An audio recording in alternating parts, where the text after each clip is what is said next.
शाम का समय था। आकाश में धीरे धीरे अंधेरा घिर रहा था और घर में दीपक जल चुके थे। दरवाजे के बाहर बैठा रामनाथ 68 वर्षीय बुजुर्ग कुछ ढूंढने की कोशिश कर रहा, लेकिन क्या, उसे खुद भी नहीं पता था। रामनाथ को कुछ महीनों से धीरे धीरे चीजें याद नहीं रह रही थी। कभी वह चाय का कप उठाना भूल जाते, तो कभी अपने चश्मे को ढूंढते रहते जो उनकी आंखों पर ही होता था। यह बात उनके बेटे अर्जुन और बहू माया को धीरे धीरे चिंता में डाल रही थी। डॉक्टर ने उन्हें बताया था कि रामनाथ को अल्जाइमर हो गया है। हर सुबह अर्जुन अपने पिता को उठाने की कोशिश करता, परंतु रामनाथ कभी अपने कमरे में रास्ता भटक जाते। वह कई बार भूल जाते कि बाथरूम किधर है और कुछ समय बाद कमरे में ही बैठ जाते, जैसे कि वह वहां क्यों आए थे यह भी याद नहीं रहता। माया हर रोज रामनाथ के लिए खाना बनाती, लेकिन वह कभी खाना खाना भूल जाती, तो कभी बार बार वही सवाल पूछते, अर्जुन अभी घर आया क्या?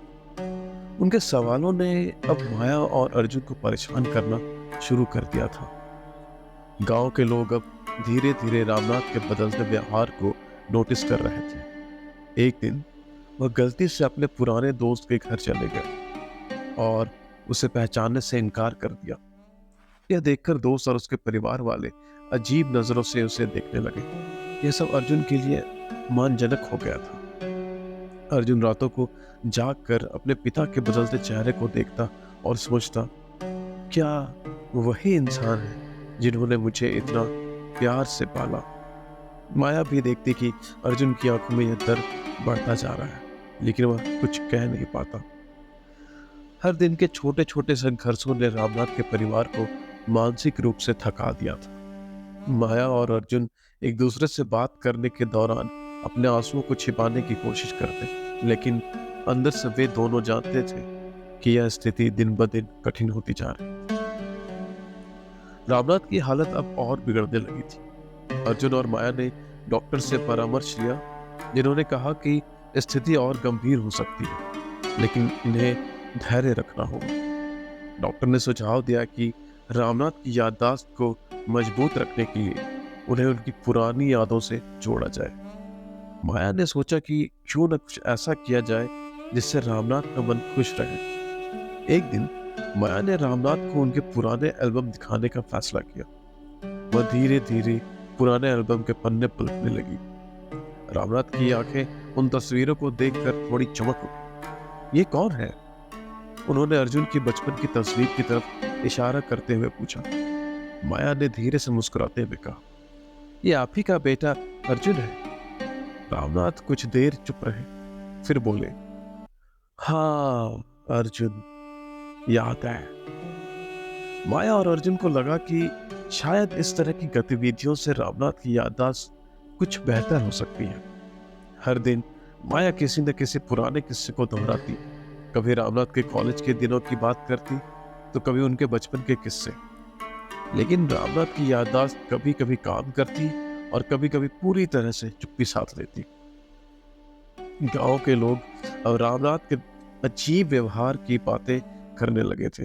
अर्जुन को यह महसूस होने लगा था कि लोग अब उसके पिता का मजाक उड़ा रहे। एक दिन एक पड़ोसी ने अर्जुन से कहा, तुम्हारे पिताजी को तो अब कुछ भी याद नहीं रहता।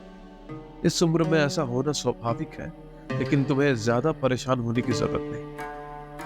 अर्जुन को यह सुनकर गुस्सा आया, लेकिन वह कुछ कह नहीं पाया। उसे अपने पिता के लिए बहुत दुख हो रहा था। एक दिन सुबह के वक्त जब माया रसोई में थी और अर्जुन अपने काम में व्यस्त था, रामनाथ अचानक घर से बाहर निकल गए। किसी ने ध्यान नहीं दिया कि वह कब निकले।